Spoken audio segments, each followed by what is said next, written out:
Habakkuk 2 tables Bible స్టడీలో ఇది 60వ presentation. ఈరోజు మన అంశము బైబిల్ ప్రవచనంలో ఇస్లాం ఇన్ బైబిల్ ప్రాఫెసీ. ప్రార్థన చేసుకుని వాక్యాన్ని ప్రారంభించుకుందాం.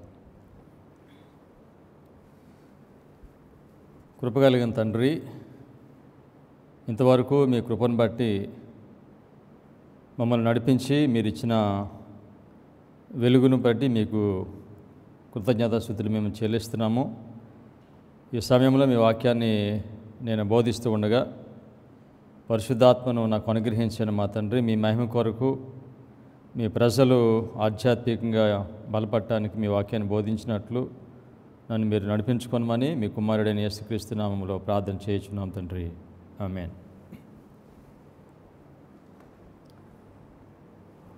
దానియేలు 11వ అధ్యాయము 40వ వచనం నుండి 45 వచనాలు మనం చదువుకుంటున్నాము. ప్రాముఖ్యంగా 44వ వాక్యాన్ని మనం ధ్యానిస్తున్నాము. ఈరోజు మన అంశము బైబిల్ ప్రవచనంలో ఇస్లాం. బైబిల్ ప్రవచనంలో అంత్యకాలంలో ఇస్లాం చాలా మేజర్ రోల్ ప్లే చేయబోతుంది. దాని గురించి 44వ వాక్యంలో తూర్పు అనే మాటని ఈరోజు మనం మరింత విపులంగా చదవబోతున్నాము. దానియేలు 11వ అధ్యాయము 44వ వాక్యాన్ని చదువుదాం. అంతటా తూర్పు నుండి ఉత్తరము నుండి వర్తమానములు వచ్చి అతని కలతపరచును. గనుక అత్యాగ్రహము కలిగి అనేకులను పాడు చేయుటకును నశింప చేయుటకును అతడు బయలుదేరును. తూర్పు నుండి ఉత్తరం నుండి వర్తమానములు వస్తున్నాయి. ఈ వర్తమానములు పాపసీని కలతపరుస్తున్నాయి. ఈరోజు దీనిలో మనం చూస్తాము, 2-fold మెసేజ్ దీనిలో ఉంది. తూర్పు నుండి వచ్చే వర్తమానం ఏమిటి, తూర్పు ఏమిటి అనేది మనం చూస్తున్నాము.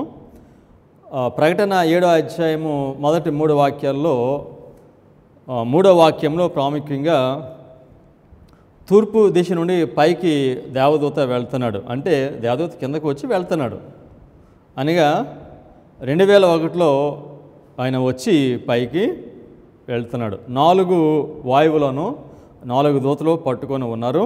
సో ఆ 4 దూతలకి మీ వాయువులను అలాగే పట్టుకొని ఉండండి, నా ప్రజలను ముద్రించేవారు కానీ సూర్యోదయ దిశను పైకి వెళ్ళే దేవదూత చెప్తాడు. అదేవిధంగా యెహెజ్కేలు 37వ అధ్యాయం 9వ వాక్యంలో మనము 4 వాయువులు చూస్తాం, 4 winds. తర్వాత యెషయా 27వ అధ్యాయం 8వ వాక్యంలో తూర్పు గాలి లేకపోతే కఠినమైన తుఫాను అనేదాన్ని మనం చూస్తున్నాము.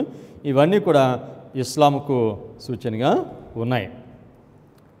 ఇష్మాయేలీలను తూర్పు యొక్క ప్రజలు చిల్డ్రన్ ఆఫ్ ఈస్ట్ అని పిలుస్తారు. ఎందుకు వారిని ఆ విధంగా పిలుస్తారో మనం చూద్దాం. ఆదికాండము 25వ అధ్యాయము 6వ వాక్యము. ఆదికాండము 25వ అధ్యాయము 6వ వాక్యము.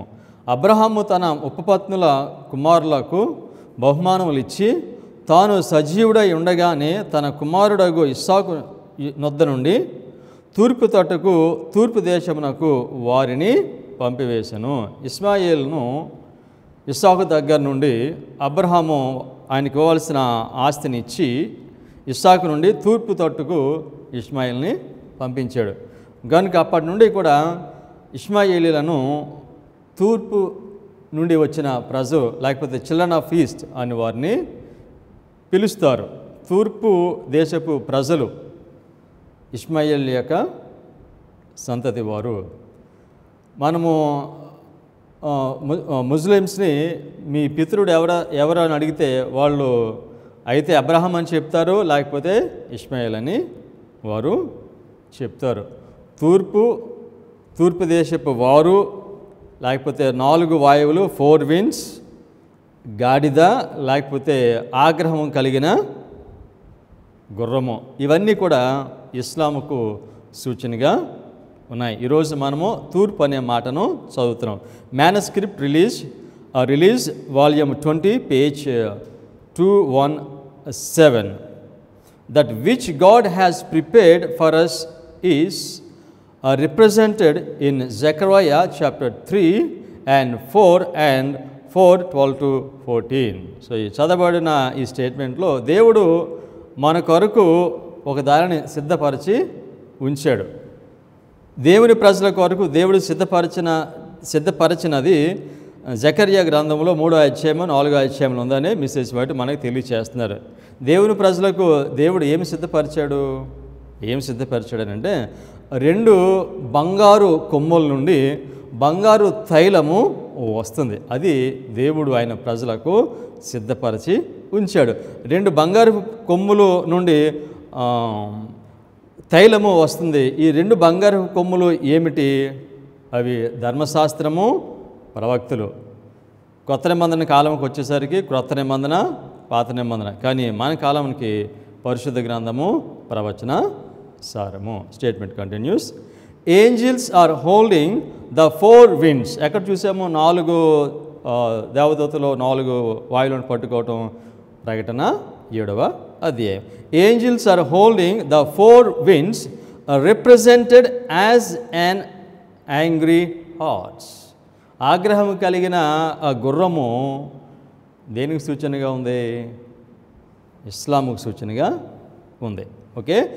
Angels are holding the 4 winds represented as an angry horse seeking to break loose and rush over the face of the whole earth, bearing destruction and death in its path.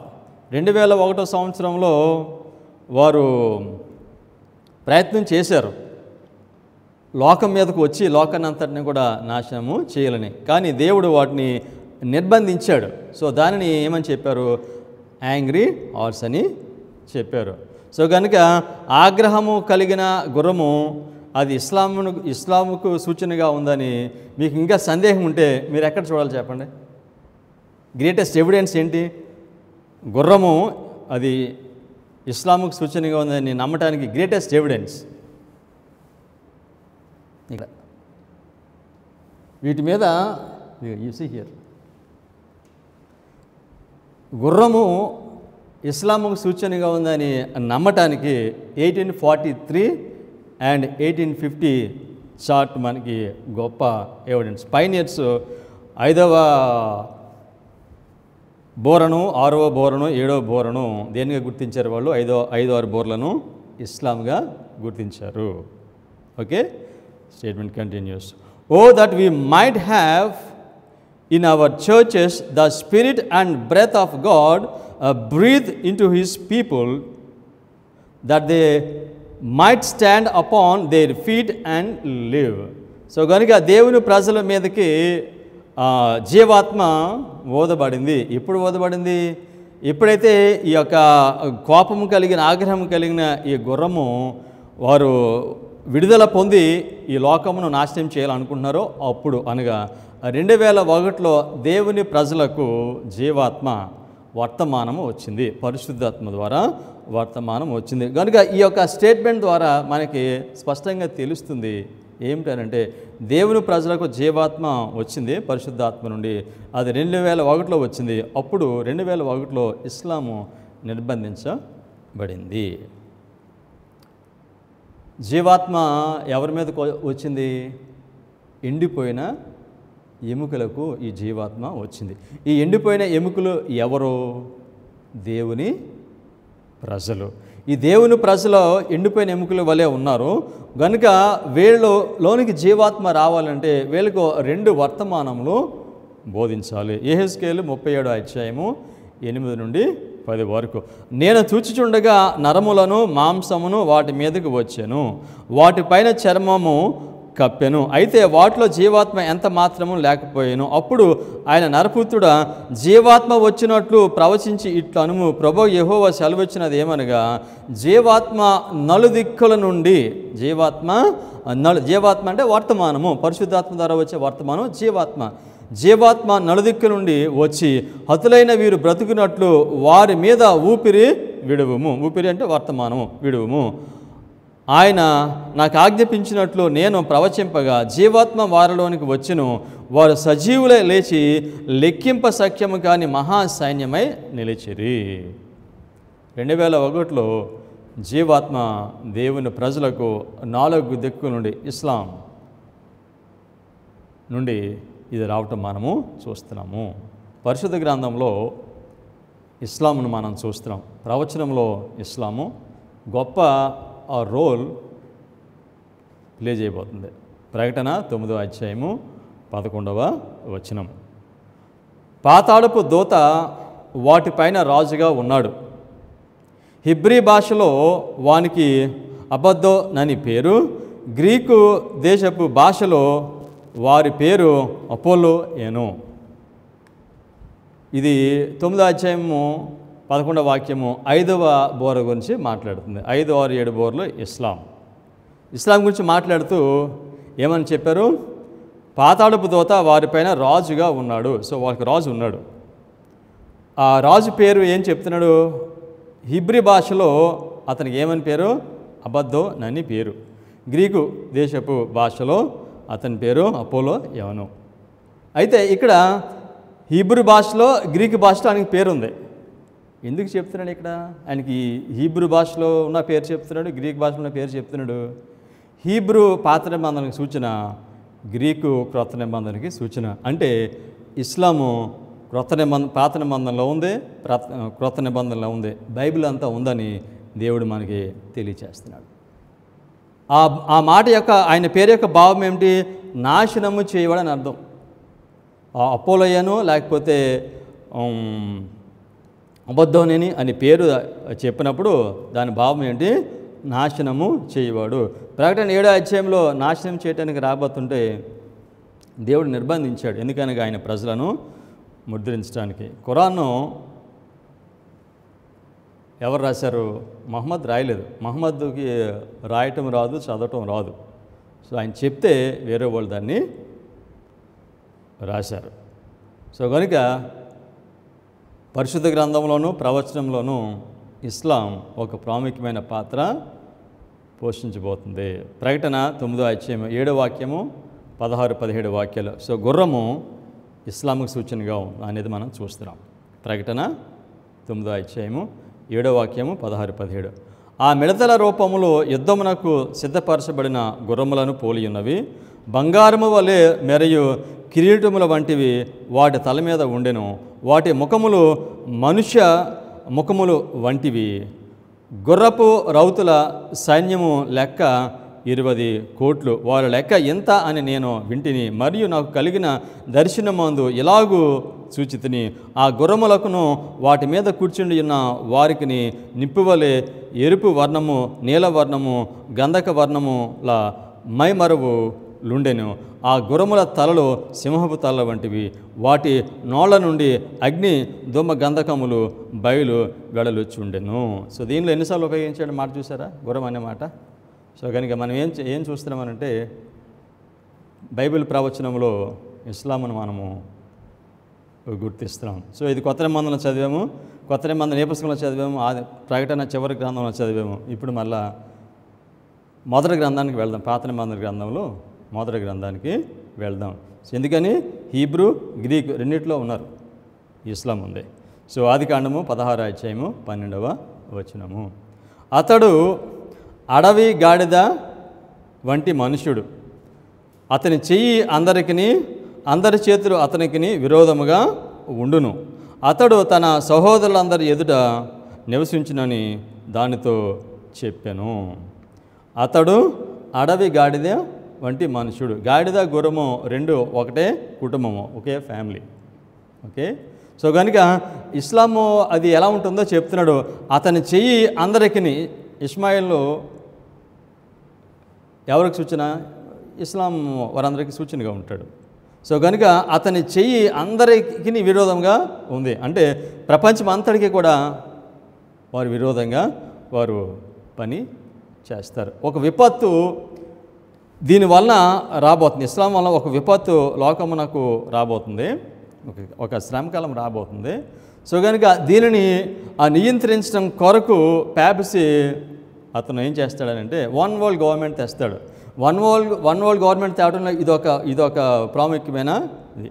ఎందుకనగా ఈ ఆగ్రహం కలిగిన గుర్రము ఇది చాలా పతనం చేస్తుంది లోకాన్ని ఆర్థికంగా.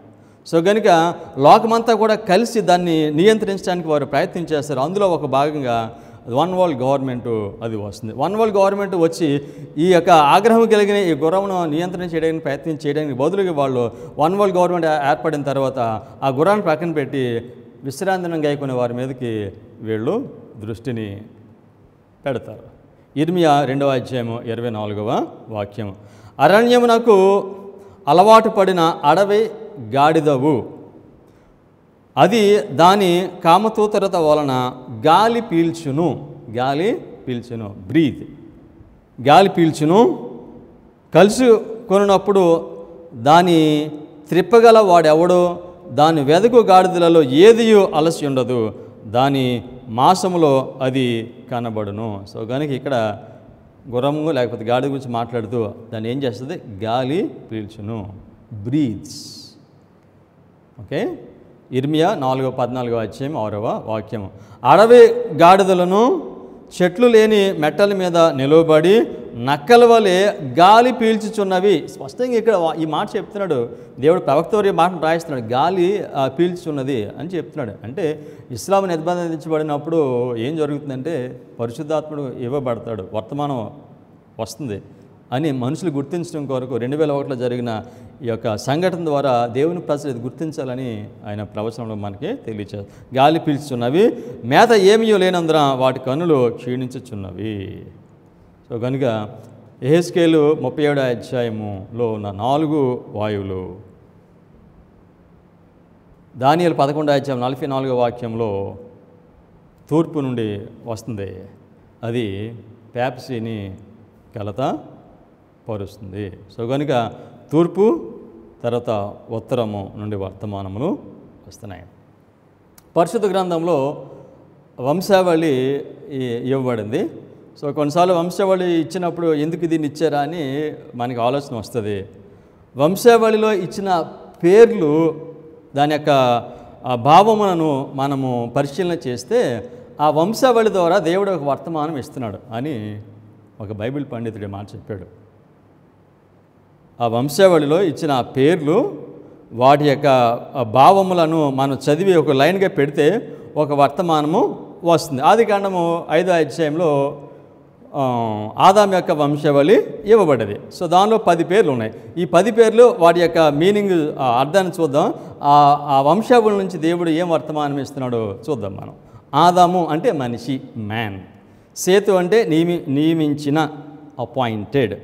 ఏనోషు అంటే దిక్కిమాలిన, రిచర్డ్ అంటే పాపంతో ఉన్నవాడని. కెయినాను దుఃఖించుట, మోర్నింగ్, బాధపడతాం. మహాలలేలు దేవునిచే దీవింపబడిన, బ్లెస్డ్ ఆఫ్ గాడ్. ఏరేదు వస్తాడు, దిగుట, వెల్కమ్ ఆర్ డిసెండ్. హానోకు టీచింగ్, టీచర్, బోధించేవాడు. మెతూషెల అతన్ని మరణము తెస్తుంది, అంటే ఆయన మరణించినప్పుడు ఏదో ఒకటే వస్తుంది, హిస్ డెత్ విల్ బ్రింగ్ అని అర్థం. తర్వాత లేమాకు అలసిన, అలసిపోయాడు. నోవాహు విశ్రాంతి, రెస్ట్. సో కనుక ఈ 10 పేర్ల యొక్క భావములను మనం పరిశీలన చేస్తే వీటన్నిటిని ఒక క్రమంలో పెడితే వచ్చే వర్తమానం ఏమిటంటే, పాపంలో ఉన్న లోకాన్ని చూసి దుఃఖిస్తూ అలసిన ప్రజలకు దేవుడు వాగ్దానం చేసిన బోధకుని నియమించి పంపుతాడు. అతడు మరణించినప్పుడు లోకమునకు విశ్రాంతి కలుగుతుంది. యేసుక్రీస్తు వారి లోకానికి వస్తారని 10 మంది పేర్ల ద్వారా దేవుడు తెలియజేస్తున్నాడు.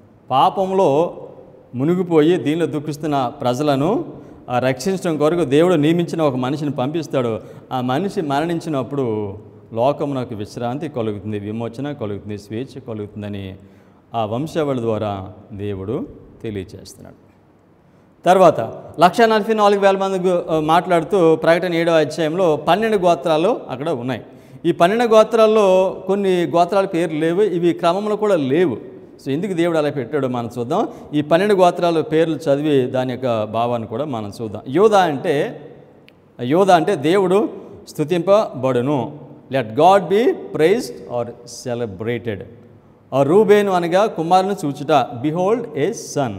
గాదు అంటే మంచి భాగ్యము, గుడ్ ఫార్చ్యూన్. ఆషేరు అంటే సంతోషము, హ్యాపీ. నఫ్తాలి అంటే పెనుగులాడుట, నా పెనుగులాడుట, మై రెజ్లింగ్. మనషే అంటే మరచిపోవుట, మేకింగ్ టు ఫర్గెట్. షిమ్యోను అనగా ప్రార్థనకు సమాధానము, ఆన్సరింగ్ ఆఫ్ ప్రేయర్. లేవి కలిసిన జాయిండ్ అని అర్థం. ఇష్మాకారు ఒక బహుమానము, ఎ రివార్డ్. జెబులూను హెచ్చించిన, ఎగ్జాల్టెడ్ ఆర్ హ్యాబిటేషన్. యోసేపు కలుపుట లేకపోతే టు యాడ్. బెన్యమీను కుడి హస్తము కుమారుడు, son of my right hand. So వీటన్నిటిని కలిపితే 144,000 మంది యొక్క స్వభావాన్ని దేవుడు చూపిస్తున్నాడు. దేవుడు 144,000 మంది ద్వారా మహిమపరచబడతాడు. వారు ప్రార్థనలో దేవునితో పెనుగులాడతారు. వారి పాపములను మర్చిపోతారు, అనగా వారి పాపమును జయిస్తారు. వారు ఒకటిగా వచ్చి, ఐక్యతగా వచ్చి, ఒకటిగా వచ్చి పరిశుద్ధాత్మ అనే వరాన్ని వారు పొందుతారు. వారు క్రీస్తును పైకెత్తుతారు, అనగా యేసుక్రీస్తు వారి యొక్క గుణశీలతను వారు చూపిస్తారు. కుమారుని వల్లే విమోచించబడిన వారు క్రీస్తు కుడివైపున కూర్చుంటారు. సో వాళ్ళ పేర్ల యొక్క భావాన్ని మనం చూస్తే ఏముంది, ఈ 144,000 మంది వారు ఏం చేస్తారో ఈ 12 పేర్ల ద్వారా ఆయన తెలియజేస్తారు. ఈ వీళ్ళు దేవుని కుడిపార్శ్వమున కూర్చుంటారని, యేసుక్రీస్తు అనే లోకమునకు చూపిస్తారని ఇది తెలుస్తుంది. తర్వాత ఇష్మాయేలు వంశం, ఇవన్నీ చెప్పింది దీనికోసమే. ఇష్మాయేలు వంశావళి. సో ఇష్మాయేల్కి ఎంతమంది కుమారులు? 12 మంది కుమారులు. ఆదికాండము 25 అధ్యాయము 12 నుండి 16 వరకు. ఆదికాండము 25, 12 నుంచి 16. ఐగుప్తీయురాలను సారాదాసి నైన హాగర్ అబ్రహామునకు కనిన అబ్రహాము కుమారుడు ఇష్మాయేలు వంశావళి ఇదే. ఇష్మాయేలు జ్యేష్ఠ కుమారుడైన నెబాయోతు, కేదారు, అబ్దయేలు, మిబ్మాము, మిష్మా, దామానా, మష్మా, హాదారు, తేమ, యోతూరు, నాఫీషు, కేదాము. ఇవి వారి వంశావళుల ప్రకారము వారి పేరుల చొప్పున ఇష్మాయేలు కుమారుల యొక్క పేర్లు వారి గ్రామముల్లోనూ వారి కోటల్లోనూ ఇష్మాయేలు కుమారులు వీరే. వారి పేర్లు ఇవే. వారి జనముల ప్రకారము వారు 12 రాజులు. సో 12 మంది సంతానము, వారు 12 మంది రాజులని చెప్పాడు. సో వీళ్ళ పేర్ల యొక్క భావాన్ని మనం చూద్దాం. నెబాయోతు అంటే అభివృద్ధి, fruitfulness, to germinate or flourish, సింపుల్గా అభివృద్ధి, విస్తరించడం. కేదారు నల్లని, డస్కీ. అబ్దయేలు శిక్ష లేకపోతే క్రమశిక్షణ, చాస్టైజ్మెంట్, డిసిప్లిన్ ఆఫ్ గాడ్. మిబ్మాము అంటే సువాసన, ఫ్రాగ్రెంట్. సో దీన్ని ఏమన్నారంటే పరిమళ ద్రవ్యం. మిబ్మాము అంటే పరిమళ ద్రవ్యం, ఫ్రాగ్రెంట్. సో ముస్లిమ్స్ ఎక్కువ పరిమళ ద్రవ్యాన్ని వాళ్ళు ఉపయోగిస్తారు. గుడార సేవకు కావలసిన పరిమళ ద్రవ్యాలు ఇష్మాయేలీయుల యొద్ద జ్యూస్ కొనుక్కునేవారంట. అందుకని ఎప్పుడు కూడా వీళ్ళకి వర్తక సంబంధము ఉండేది.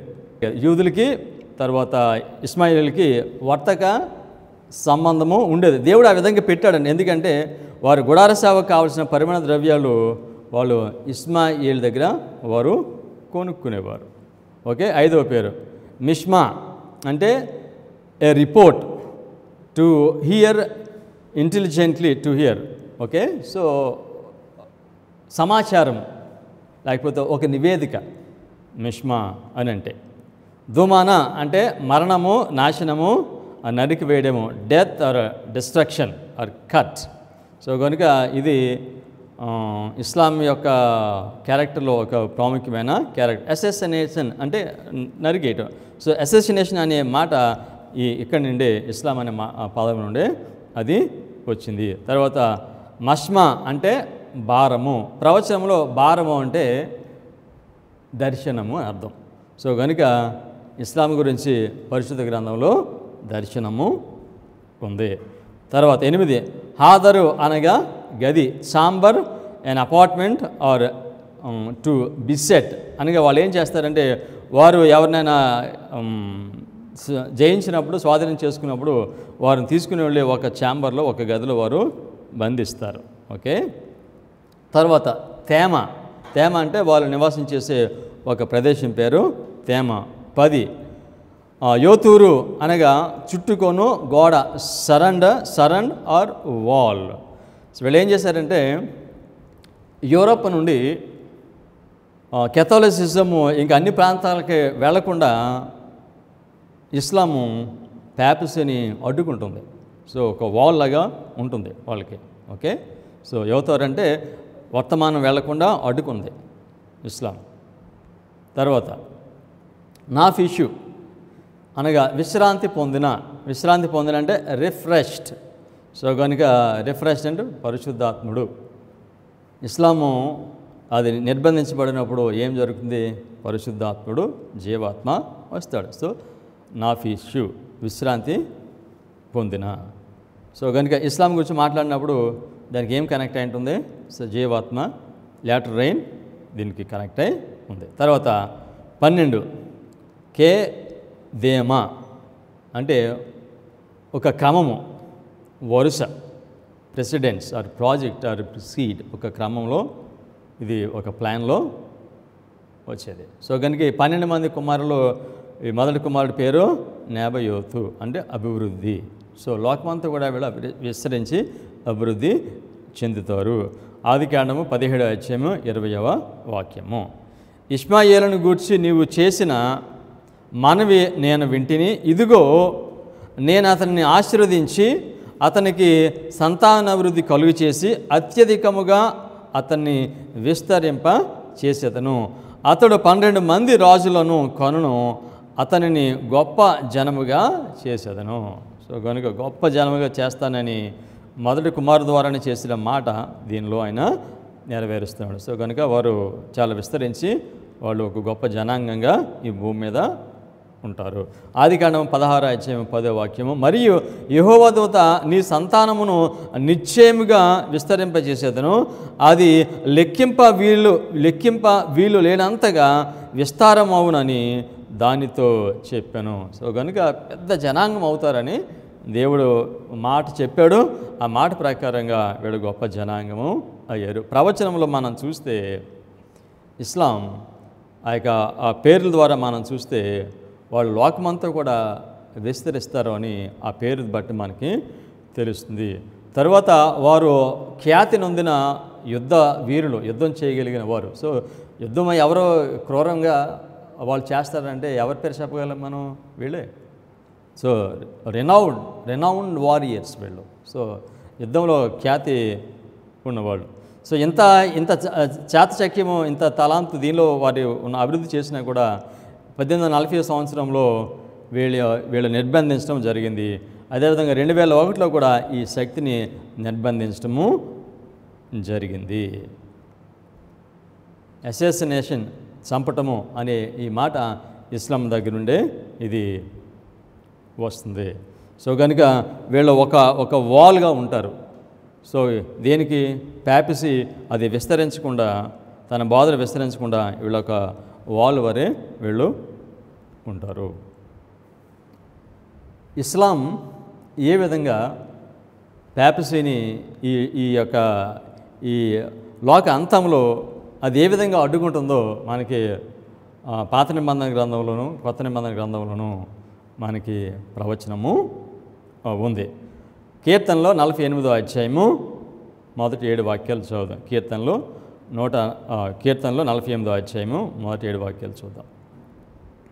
మన దేవుని పట్టణమందు, ఆయన పరిశుద్ధ పర్వతమందు యెహోవా గొప్పవాడును బహు కీర్తనీయుడునై ఉన్నాడు.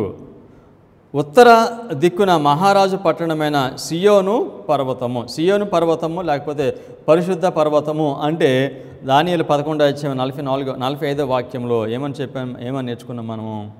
పరిశుద్ధ పర్వతము. అడ్వెంటిస్ట్ చర్చ్ అంటే 1,44,000 మంది. ఓకే. మహారాజు పట్టణమైన సియోను పర్వతము రమ్యమైన ఎత్తుగల చోట నుంచబడి సర్వభూమికి సంతోషకరముగా నున్నది. దాని నగరులలో దేవుడు ఆశ్రయముగా ప్రత్యక్షమగుచున్నాడు. రాజులు కూడిరి, వారు ఏకముగా కూడి వచ్చిరి. రాజులు కూడిరి, వారు ఏకముగా కూడి వచ్చిరి. ఎక్కడ చూస్తాము? రాజులు కూడి ఏకంగా కూడి ఎవరి మీదకి వ్యతిరేకంగా వీళ్ళు వస్తున్నారో ఇది రాజులందరూ కూడి రావడం. దాన్ని మనం ఏ రాజ్యం అని చెప్తాము? 7th Kingdom, United nations. So కనుక ఈ రాజులందరూ కలిసి వస్తారు. ఇది ఎవరికి వ్యతిరేకంగా వస్తున్నారు? వీళ్ళు పరిశుద్ధ పర్వతంలోకి వ్యతిరేకంగా వీళ్ళు వస్తారు. సో కీర్తనలో 48వ అధ్యాయంలోనే మనం చూస్తున్నాము, పరిశుద్ధ పర్వతము, దేవుని చివరి ప్రజలు 1,44,000 మంది. వీళ్ళకి వ్యతిరేకంగా వీళ్ళ మీద యుద్ధం చేయడానికి 3 శక్తులు వస్తాయి. సో ప్రకటన 16వ అధ్యాయం 13వ వాక్యంలో మనము చూస్తాము. ఘటసర్పము, మృగము, అబద్ధ ప్రవక్త. సో వీళ్ళు కలిసి దేవుని ప్రజల మీదకి వస్తారు.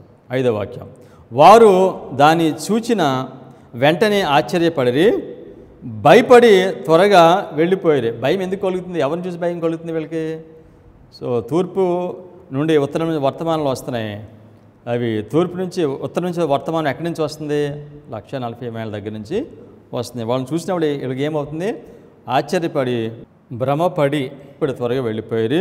వారు అచ్చటి నుండిగా ఆ వణుకును, ప్రసవించు స్త్రీ వేదనయు వారికి పుట్టును.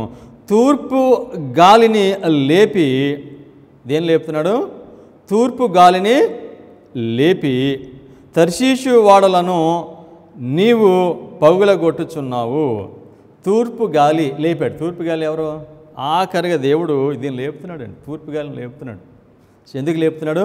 తూర్పు గాలిని లేపి తర్షీషు వాడలను నీవు పగులగొట్టుచున్నావు. ఆ తర్షీషు వాడలు దేనికి సూచన? వాడ అనే మాట ఎక్కడ చూసాం మనం? తర్షీషు వాడలు అమెరికాకు సూచన, అమెరికా యొక్క ఎకనామిక్ పవర్కి సూచన. సో కనుక తూర్పు గాలిని దేవుడు లేపాడు. ఎప్పుడు లేపాడు తూర్పు గాలిని? సెప్టెంబర్ 11, 2001లో లేపాడు. సో తూర్పు గాలిని లేపి తర్షీషు ఓడలను నీవు పగులగొట్టుచున్నావు అంటే 2001వ సంవత్సరంలో అమెరికా దేశం యొక్క ఆర్థిక వ్యవస్థ పతనము ప్రారంభమైంది. అప్పుడు కొట్టాడండి దేవుడు. ఎప్పుడు లేపాడు? తూర్పు గాలిని 2001లో లేపాడు. సో తర్షీషు ఓడలను నీవు పగలగొట్టుచున్నావంటే అమెరికా దేశం యొక్క ఆర్థిక వ్యవస్థను నీవు పడగొట్టడానికి ట్విన్ టవర్స్ని పడగొట్టాడు. సో కనుక దేవుడు దీన్ని చేశాడు. ఓకే, యెహెజ్కేలు 27వ అధ్యాయము 1-3 వరకు.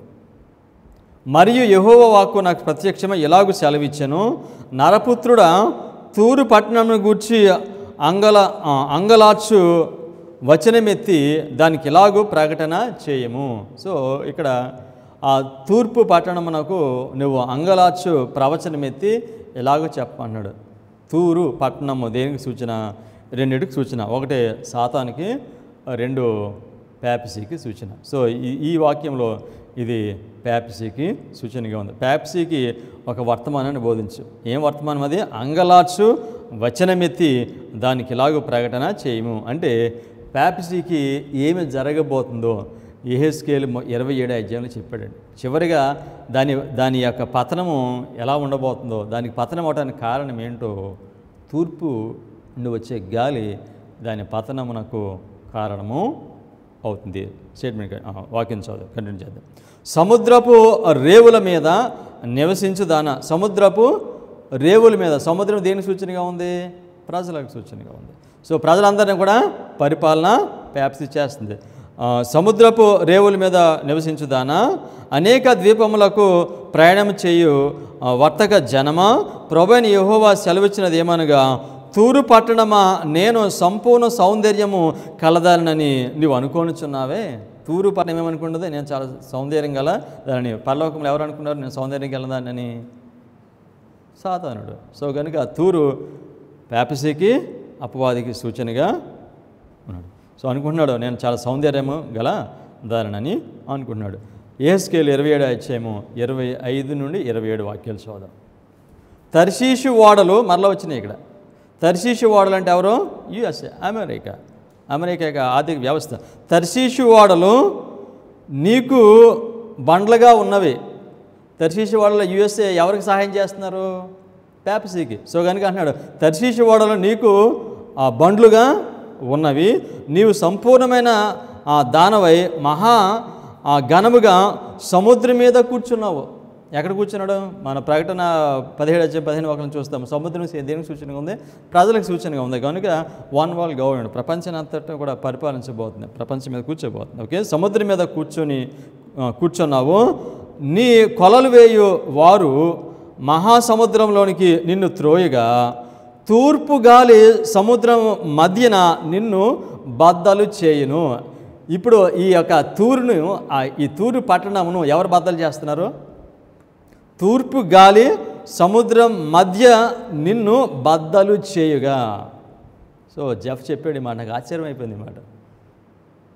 చివరిలో పెప్సీని కొట్టడానికి ఇస్లాం సిద్ధంగా ఉంది. ఇస్లాం ఉంచాడంట. సో వన్ వరల్డ్ గవర్నమెంట్ రాబోతుంది, కానీ దీని యొక్క పత్రం ఎవరి చేతిలో ఉంది? ఇస్లాం చేతిలో ఉంది. ఇక స్పష్టంగా చెప్తున్నాడు, తూర్పు గాలి సముద్రం మధ్య నిన్ను బద్దలు చేయును. అప్పుడు నీ ధనమును, నీ సరుకులను, నీవు బదిలిచ్చు వస్తువులను, నీ నావికులను, నీ ఓడ నాయకులను, నీ ఓడలు బాగు చేయవారును, నీతో వర్తకము చేయవారును, నీలో నున్న సిపాయిలు అందరూ, నీలో నున్న జన సమూహములన్నీ నీవు కూలు దినమునందే సముద్రం మధ్య కూలుదురు. సో పెప్సీ కూలిపోట కారణము ప్రథమంగా ఎవరనంటే చివరిలో తూర్పు నుండి వచ్చే గాలి, తూర్పు. సో కనుక ఎవరైతే దాంతోపాటు ఉన్నారో వాళ్ళందరూ కూడా ఈ తూరుతో పాటు వాళ్ళందరూ కూడా కూలిపోతారు. అది ఎప్పుడు కూలిపోతే వీళ్ళు కూడా అప్పుడు కూలిపోతారు. అందుకని ప్రకటన 18 ఏమంటున్నాడు? దాని పాపంలో మీరు పాలువారు కాకుండా దానిని విడిచి మీరు బయటకు రండి. యెహెజ్కేలు 27:28 నుండి 33 వరకు కంటిన్యూ చేద్దాం. యెహెజ్కేలు 27:28. నీ ఓడ నాయకులు వేసిన కేకల వలన నీ ఉపగ్రామములు కంపించును, కొలలు పట్టుకొను వారందరూ నావికులను వాడ నాయకులను తమ ఓడల మీద నుండి దిగి తీరమున నిలిచి నిన్ను గూర్చి మహా శోకశక్తి ప్రలాపించుచు తమ తలల మీద బొగ్గి పోసుకొనుచు బూడిదలో పొర్లుచు నీ కొరకు తలలు బోడి చేసుకొని మలలకు గోనెలు కట్టుకొని మనచిత్త గలవారై నిన్ను గూర్చి బహుగా అంగలార్చుదురు. వారు నిన్ను గూర్చి ప్రలాప వచనమెత్తి, తూరు పట్టణమా, నీతో సాటి అయిన పట్టణమేది? సముద్రంలో మునిగి లయమైపోయిన పట్టణమా, నీకు సమానమైన పట్టణమేది? తూరు పట్టణం కనుక పెప్సీకి ఏం జరుగుతుందో చెప్పాడు. సో కనుక పెప్సీని పతనం అవటానికి ఎవరి కారణం? 26వ వాక్యంలో చెప్పాడు. ఏమి గాలి? తూర్పు గాలి. సో కనుక సముద్రం మీద కూర్చున్నది ఈ తూరు, ఈ పెప్సీ, అది తూర్పు గాలి చేత అది పతనము అవుతుందని చెప్పాడు. 33వ వాక్యం, సముద్రం మీద వచ్చిన నీ సరుకులను పంపించి చాలా జనములను తృప్తి పరిస్థితివి, విస్తారమైన నీ పదార్థముల చేతను నీ వర్తకముల చేతను భూపతులను ఐశ్వర్యవంతులుగా చేసేదివి. సో ఎవరి గురించి మాట్లాడుతున్నాడు? పెప్సీ ఏం చేస్తుంది? రాజులతోనూ పనిచేస్తుంది, రాజులతో సంబంధాలు పెట్టుకుంటుంది. సో కనుక లోకంలో ఉన్నవారందరూ కూడా దాంతో సంబంధం పెట్టి ధనవంతులు అయ్యారు. కానీ చివరికి ఏమవుతుందో చెప్తున్నారు 34వ వాక్యం. ఇప్పుడు అగాధ జనములలో మునిగి సముద్ర బలము చేత బద్దలైతివే, నీ వర్తకమును నీ యావత్స ముహమును నీతో కూడా కూలినే అని చెప్పుకొనుచు బహుగా ఏడ్చుదురు. నిన్ను బట్టి దివ్యప నివాసులందరూ విభ్రాంతి నొందుదురు. వారి రాజులు వణుకుదురు, వారి ముఖములు చిన్నబోవును. జనులలోని వర్తకులు నిన్ను అపహసించుదురు, భీతికి హేతువగుదువు. నీవు బొత్తిగా నాశనమగుదువు. సో ఎవరెవరైతే ఈ పెప్సీకి వారు సహాయం చేశారో, పెప్సీతో ఉన్నారో, సో వీళ్ళందరూ కూడా వారికి భయం కలుగుతుంది. వారు సమస్తాన్ని వారు పోగొట్టుకుంటారు, వణుకుతారు, భయపడతారు అని మనకి యెహెజ్కేలు 27వ అధ్యాయంలో దేవుడు తెలియజేస్తున్నాడు. సో కనుక పెప్సీకి ఏ విధంగా అంతం రాబోతుందో యెహెజ్కేలు 27వ అధ్యాయంలో చెప్పాడు. తర్వాత ప్రకటన 18వ అధ్యాయము 19, 10వ వాక్యము, 16వ వాక్యం, 19 ఈ వాక్యాలు దాదాపుగా మనం చదివిన ఆ సిమిలర్ ఎక్స్ప్రెషన్సే మనం ప్రకటన 18వ అధ్యాయము 10, 16, 19 వాక్యాల్లో మనం దాన్ని చూడవచ్చు. ఆఖరి 3 బోరల గురించి ఏమని చెప్పారు? 3 శ్రమలని చెప్పాడు. సో కనుక ఇస్లాం ఏ విధంగా శ్రమ అవుతుంది? ప్రకటన 8వ అధ్యాయం 13వ వాక్యంలో, మరియు నేను చూడగా ఆకాశ మధ్యమున ఒక పక్షిరాజు ఎగురుచు బోరల ఊదుచున్న 3 దూతలు బోరల శబ్దమును బట్టి భూనివాసులకు అయ్యో అయ్యో అయ్యో అని గొప్ప స్వరముతో చెప్పుట వింటిని. సో కనుక భూనివాసులందరికీ కూడా ఈ బోరల వలన, ముఖ్యంగా 7వ బోర కాలం తర్వాత ఏం జరుగుతుంది? అయ్యో అయ్యో భూనివాసులందరికీ శ్రమ కలుగుతుంది. కానీ గొప్ప విషయం ఏమిటంటే భూనివాసులందరికీ, కానీ ఎవరైతే దేవుని ముద్ర పొందుతారో, ఎవరు దేవుని ముద్ర పొందుతారు? విశ్రాంతిని గైకునేవారు దేవుని ముద్రను పొందుతారు. సో అనగా దేవుని ప్రజలకు, దేవుని భక్తులకు ఈ తూర్పు నుంచి వచ్చే గాలి హాని చేయదండి. సో వారి ముద్ర పొందుతారు. సో కనుక భూనివాసులందరికీ మీదకి శ్రమ రాబోతుంది. ఆ శ్రమ 7వ బోర నుండి రాబోతుంది, ఇస్లాం నుండి అది రాబోతుంది. సో కనుక ఇస్లాంను బైబిల్ ప్రవచనంలో మనము చూస్తున్నాము. యాకోబు 5వ అధ్యాయము 1వ వాక్యం, ఇదిగో ధనవంతులారా, మీ మీదకి వచ్చేడి ఉపద్రవములను గూర్చి ప్రలాపించి ఏడువుడి. సో మీ మీదకి ఏమొస్తుంది? ఉపద్రవములను గూర్చి మీరు ప్రలాపించి ఏడువుడి. ఉపద్రవం వస్తుందంట భూమి మీదకి. ఎప్పుడు వచ్చింది ఉపద్రవము? మొదటగా ఎప్పుడు వచ్చింది ఉపద్రవము? 2001లో వచ్చింది ఉపద్రవము. సో కనుక మీరు ప్రలాపించి దాని గురించి మీరు ఏడమని చెప్తున్నాడు. సో కనుక చివరి ఇంకొకసారి రాబోతుంది. పెప్సీ వన్ వరల్డ్ గవర్నమెంట్ కాలంలో మళ్ళా ఈ భూమి మీదకి ఉపద్రవము రాబోతుంది. ఎక్కడి నుంచి వస్తుంది? అది తూర్పు గాలి నుండి వస్తుంది. 2వ వాక్యం, మీ ధనము చెడిపోయనే, మీ వస్త్రములు చిమ్మటలు కొట్టిన వాయనే, మీ బంగారమును మీ వెండియు తుప్పు పట్టినవి, వాటి తుప్పు మీ మీద సాక్ష్యముగా ఉండి అగ్నివలే మీ శరీరములను తినివేయును. అంత్యదినముల యందు ధనము కూర్చుకొంటిరి. దేని గురించి మాట్లాడుతున్నారు ఇక్కడ యాకోబు? సో మీరు ధనాన్ని సంపాదించారు. ఎలా ధనాన్ని సంపాదించారు? ఎవరితో వ్యాపారం చేశారు? తూరుతో వ్యాపారం చేశారు, పెప్సీతో వ్యాపారం చేశారు. సో ఇంకా ధనాన్ని సంపాదించారు. తర్వాత ఏమని చెప్తున్నాడు? మీ ధనం ఏమైపోతుంది? అది పాడైపోతుంది అని చెప్పాడు. ఇది ఎప్పుడు జరుగుతుంది అన్నాడు? అంత్య దినముల యందు. సో కనుక ఇప్పుడు ప్రస్తుత కాలం గురించి యాకోబు మాట్లాడుతున్నాడు. 7వ వాక్యం, సహోదరులారా, ప్రభువు రాకడకు ఓపిక కలిగి ఉండుడి. చూడుడి, వ్యవసాయకుడు తొలకరి వర్షము కడవరి వర్షమును సమకూడు వరకు విలువైన భూఫలము నిమిత్తము ఓపికతో కాచుకొనుచు దాని కొరకు కనిపెట్టును కదా. దేని గురించి మాట్లాడుతున్నారు ఇక్కడ? Later rain. తొలకరి వర్షము, కడవరి వర్షము. సో కనుక కడవరి వర్షము మనకి ఎప్పుడు వచ్చింది? 2001లో ప్రారంభము అయింది. సో కనుక పెప్సీతో కలిసి ధనవంతులు అయ్యేవారు రాజులు వీళ్ళందరూ ఉన్నారు. వారందరికీ సమాధానం చెప్పేది ఎవరంటే తూర్పు నుండి వచ్చే గాలి వీళ్ళందరికీ సమాధానము చెప్తుంది. వీళ్ళందరినీ పతనము నాకు నడిపిస్తుంది. సో మనం ఏం నేర్చుకుంటున్నాం?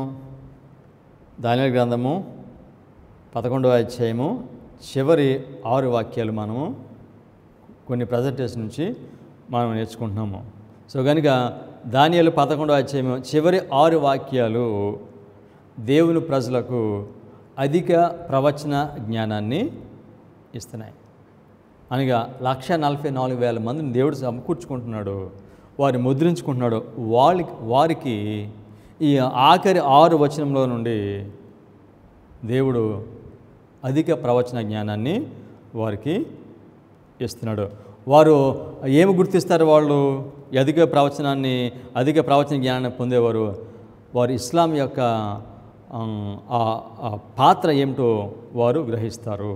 సో కనుక ఆఖరి 3 బోరలు అవి ఇస్లాం అని వారు గ్రహిస్తారు. తర్వాత చివరిగా ఈ ప్రపంచ ఆర్థిక వ్యవస్థను అంతటిని కూడా పతనము చేసేది ఈ తూర్పు గాలి. ఈ తూర్పు నుండి వచ్చే ఈ గాలి, ఈ ప్యాపసీ తన ఇష్టానుసారంగా తను ప్రవర్తించకుండా ఇది వారిని ఆపుతుంది. సో కనుక చివరిలో ఇస్లాం యొక్క పాత్ర చాలా గొప్పది.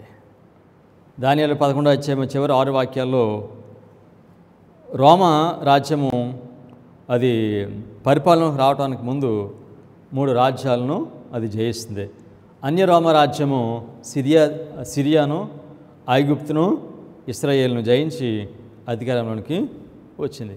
అదేవిధంగా పేపల్ రోమ్ అధికారంలోకి వచ్చినప్పుడు హెరోలి, ఆర్చోగాట్స్, వాండల్స్ను జయించి అధికారంలోకి వచ్చింది. మరలా ఇప్పుడు ప్యాపసీ సాబుదెబ్బ మానిపోయి ప్రపంచాన్ని పరిపాలించడానికి రాకమునుపు మరలా ఈ ప్యాపసీ 3ను జయించాలి. దక్షిణ రాజ్యాన్ని 1989 సంవత్సరంలో సోవియట్ యూనియన్ని అది జయించింది.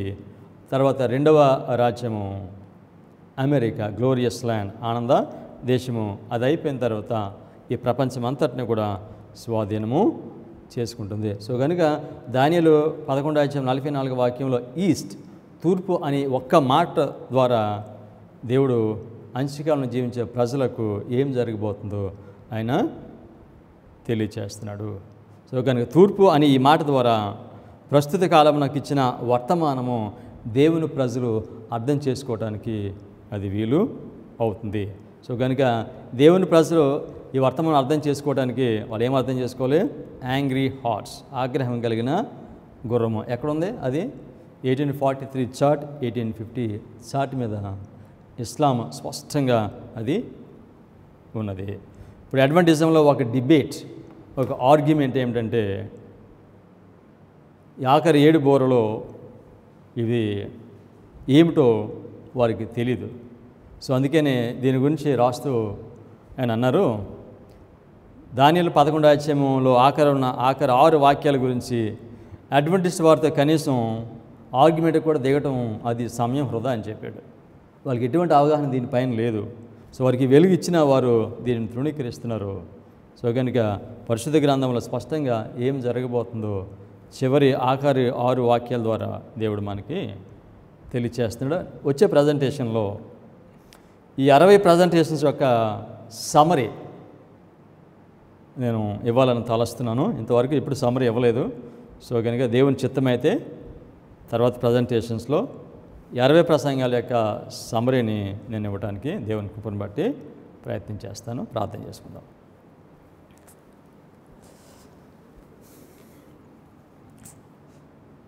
సర్వశక్తి కలిగిన పరలోకపు తండ్రి, భవిష్యత్తులో ఏం జరగబోతుందో మీరు మాకు స్పష్టంగా బయలుపరుస్తున్నారు. లౌదేక్య సంఘము యొక్క పరిస్థితి కలిగి మేము ఉంటే తండ్రి, మేము ఈ వాస్తవాలను మేము గ్రహించలేము. అందుచేత మాకున్న ఆధ్యాత్మిక అంధత్వమును మీరు తొలగించి పరిశుద్ధాత్మ ద్వారా మీరు మాకిచ్చే వర్తమానాన్ని మేము గ్రహించి తండ్రి, రాబోయే విపత్తులకు, రాబోయే పరిస్థితులకు మేము సిద్ధపడినట్లుగా మమ్మల్ని మీరు దీవించమని మీ కుమారుడైన యేసుక్రీస్తు నామమునందు ప్రార్థన చేయించున్నాము. ఆమేన్.